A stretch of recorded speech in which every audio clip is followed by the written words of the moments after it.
Ooh, that looks tasty. Welcome folks, today the Hungry Gamer is back with another how to play video, and today we are doing how to play of Super Snipers by Galen McCown. And in this video I'm going to be covering the main competitive mode of the game. I'm also going to be working on a solo playthrough video, and you can check that out to learn a little bit of how the solo mode works as well. And what I have set up here is I have almost everything you need for an entire two-player game setup, but I have everything out here that you'll need to understand how the game works. Obviously we have the box right here. We have the two characters that I have selected. The opponent character, which would be Kuaket here, and you will see that that consists of the character card with their base ability, the character card with their adrenaline ability, and that'll make sense in just a bit, and then three hiding cards, two of which say miss, one of which you can see the character there. And then every single character has that. We will be operating as Gunhead right here, and I forgot to mention that all characters have a little targeting thing here, which is on my player board. I'll show you that in a bit. And again, my character's base ability, my character's adrenaline ability, and their three hiding cards as well. Additionally, each player has three different locations that they may be hiding at. And I will point out that each location is mirrored by a slightly larger one of those as well.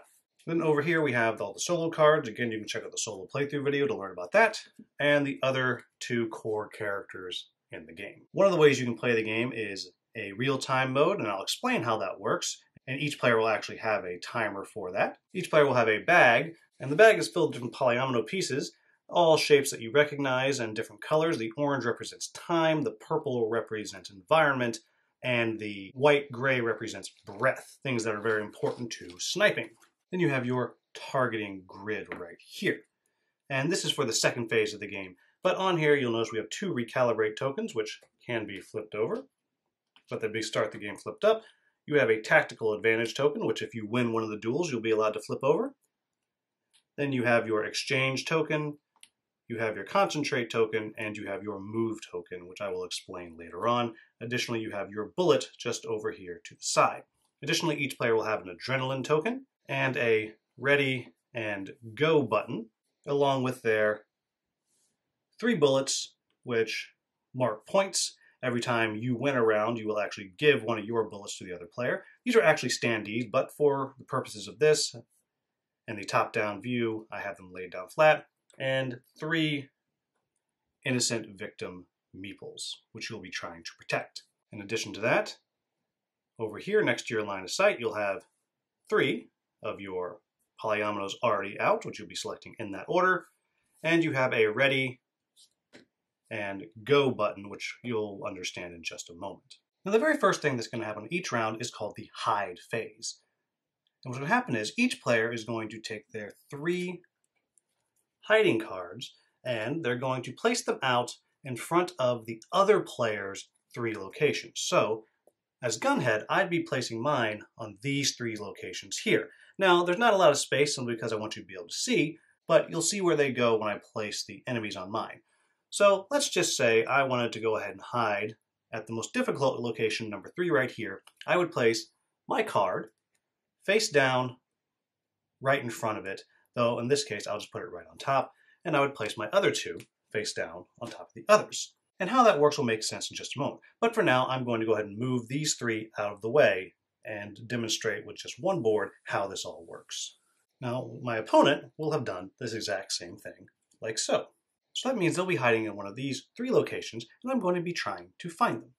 And to do that, you go into phase 2, which is the locate phase. And each player will be allowed to, going from left to right, down their line of sight, take one at a time and place it on any of these three boards. I will note that different characters have different abilities. It may allow them to adjust the order of these tiles, or may allow you to take tiles from the other player, but each of those is explained very clearly on the individual player cards, and it's not something I'm going to go into right now. And so what I'm trying to do is I'm trying to locate the other sniper. And to do that, I have to completely wall off one of these different locations with my polyominoes. And at this point, I'm going to stop and I'm going to explain how the real-time competitive mode works. The only difference between what I'm explaining now, which is the turn-based, and the real-time mode is, on your turn, you will be able to, you'll start out, you'll flip over the timer, and you place one of your polyominoes, your focus tiles, wherever you would like. And then you wait while the other player does the same. However, once the timer runs out, you can then flip it again and continue moving on. So you can slowly build up a bit of an advantage over the other player if you are playing faster. And really, that's the only difference in the game if you're playing with the real-time mode. But back to this. So if we started out, and I'm going to try to see if my opponent is here at the number 2 area. I would take my focus token, and you have to start out with it touching the edge of the board. Now you'll also see that right here and here, there are these 2 surveillance icons. If I cover them with the right color, in this case with orange or gray being a time or a breath token, I would then get to go into my bag, and out of my bag pull out a random tile, and that would actually go right over here into my surveillance area. And I'll talk about how the surveillance area works in just a moment. Then, once I did that, I would flip over my thing to say ready. These would slide down. I would reach into my bag and draw another focus tile, and I would place that out like so, ready to be used for the next time. Then when both players are ready, you flip it over to go, and you do it again.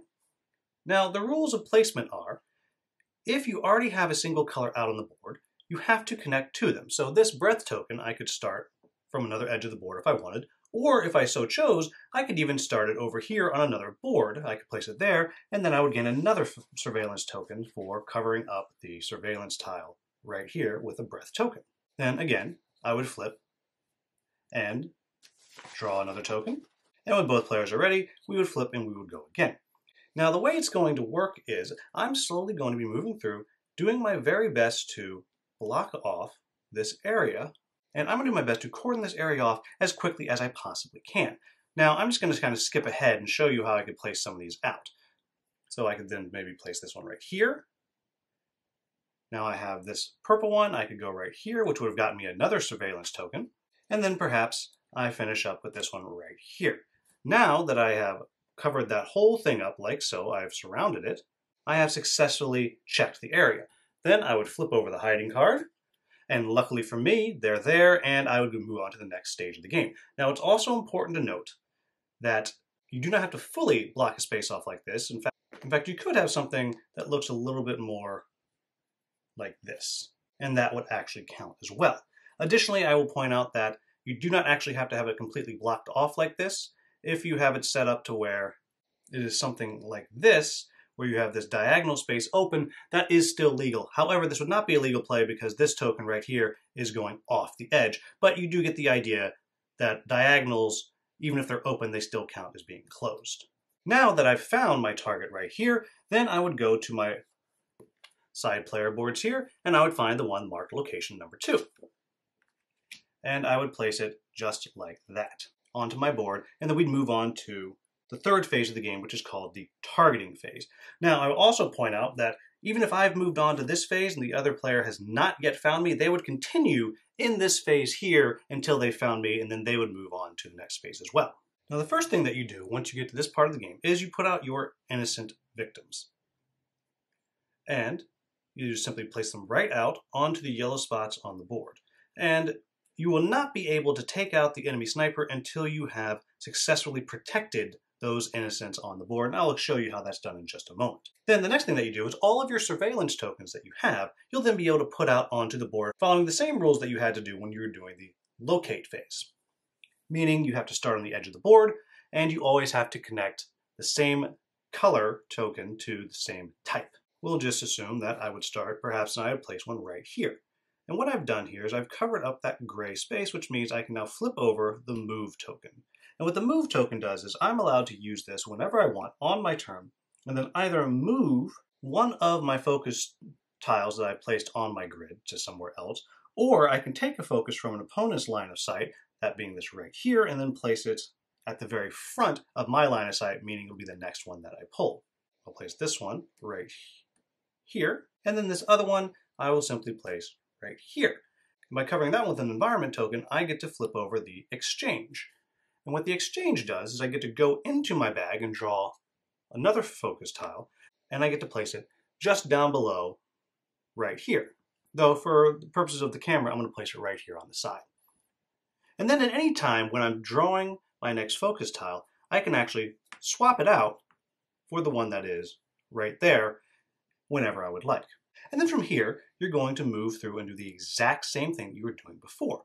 When both players are ready, you flip over, you take the first tile from your line of sight, and you place it. Now I'll point out there's also this right here, which had I covered that with an orange time tile, I'll be able to flip over the concentrate. And what the concentrate does is it allows you to start a new chain, meaning connected tiles, somewhere else on the board that's not connected. So I could use this, my concentrate, flip that over, and then I could simply start another one somewhere else if I wanted. And I almost forgot to tell you, you take the opponent and you place it right there. That's who you're looking for. And I almost forgot to tell you, you have these recalibrates where you can always flip one of those and simply remove one of these focus tiles from your targeting grid or your location boards, in which case you would simply discard it down there. Now the way that you actually succeed here is you have to do two things. First, you have to completely cordon off each of the innocents. So in order to do that, I'm going to rearrange things a little bit.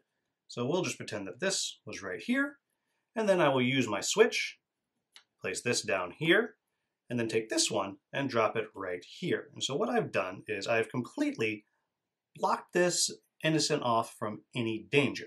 Now, just like I mentioned before, you don't have to have it a single space, it just has to be blocked off, and I'll show you what that looks like over here.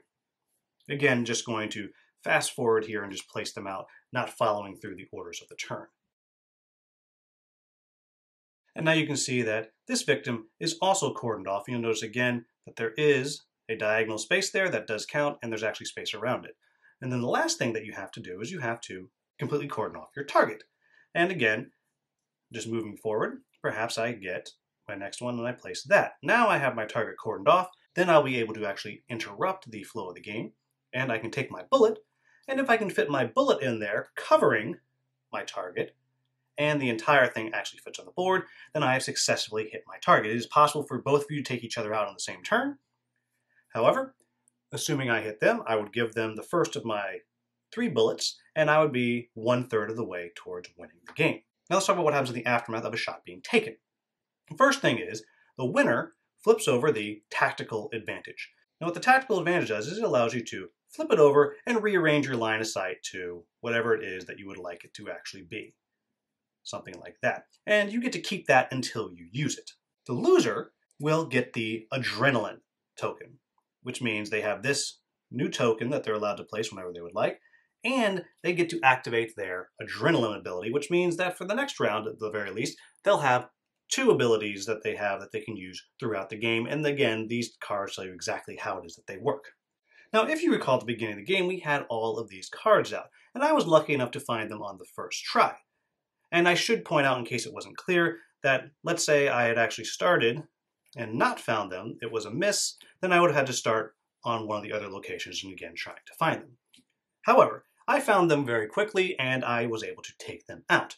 So what would then happen is, now odds are that they've already found me, but again, let's just pretend that it didn't happen. So what would then happen is, because I took them out, this location is now compromised for me. The shot was heard and I can no longer go there, and though I would keep my location card, this would go out of the game, and then the next round, I would only have these other 2 locations here to choose from as I am hiding. And you're going to play through the game just like this, back and forth until one player has been taken out 3 times. And that's how this game works. Now, if you would like to know what my thoughts on the game are, please make sure you check out my preview video. Additionally, if you'd like to know a little more about how the solo works, make sure you check out my solo playthrough. As always, if you found any mistakes in this video, one, that's very embarrassing because this is a how to play video, but please let me know in the comments with a timestamp so I can get there to the Klingon subtitles. Additionally, if you found this video useful, please like, subscribe, and share. Thank you so much for watching. Have a wonderful, wonderful day.